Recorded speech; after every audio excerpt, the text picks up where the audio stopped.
Video mga Bibi Loves, namalingki nga pala kami dito sa Kadiwa. Hapon na nga pala kami pumunta kasi wala talaga kaming balak mamalingki.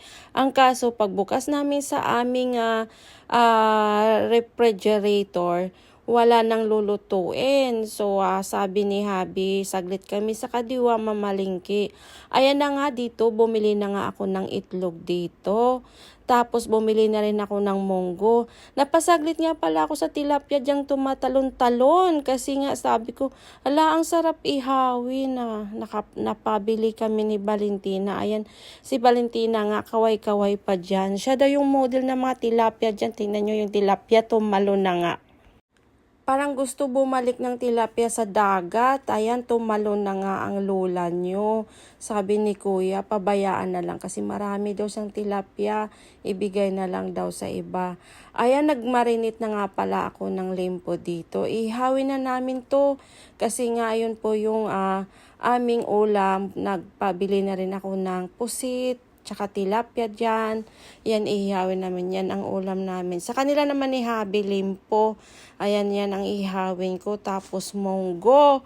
Ayan ang pares ng limpo at munggo. Mag-iihaw muna kami. Tapos mamaya-maya na yung munggo na aming lulutuin. Ayan, dinala ko na nga pala kay Neil yan. Kasi nag-iihaw na si Boss Neil dito sa garden. Ayan, dami nga niyang uling dyan. Sabi ko dito sa banda sa mangga para mausukan naman yung mangga. Ayan, nilagay ko na nga yung limpo dyan sa baba para ihawin niya na. Kaso yung uling namin medyo basa. Kaya, ayan, hihintay muna namin magbaga yung uling.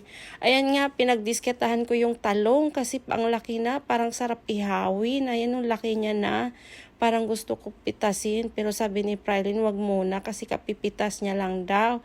Ayan, kinuha ko na nga pala yung tilapia. Ayan, hinatid ko na rin yan kay Boss Neil. Ihawin niya na rin yan. Dalawa nga lang pala yan kasi nga kami lang magkakain yan. Hindi naman sila kakain. So, sila Hana, munggo lang at limpo ang kakainin niya ng mga yan.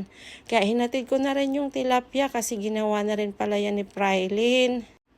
Ito na nga pala ang limpo at tilapia. Ayan, naghihintay na kay Boss Neil. Ayan, nandito na pala din yung pusit na ginawa ni Prylan. Ayan na, Bibi Loves. Thank you. Bye-bye.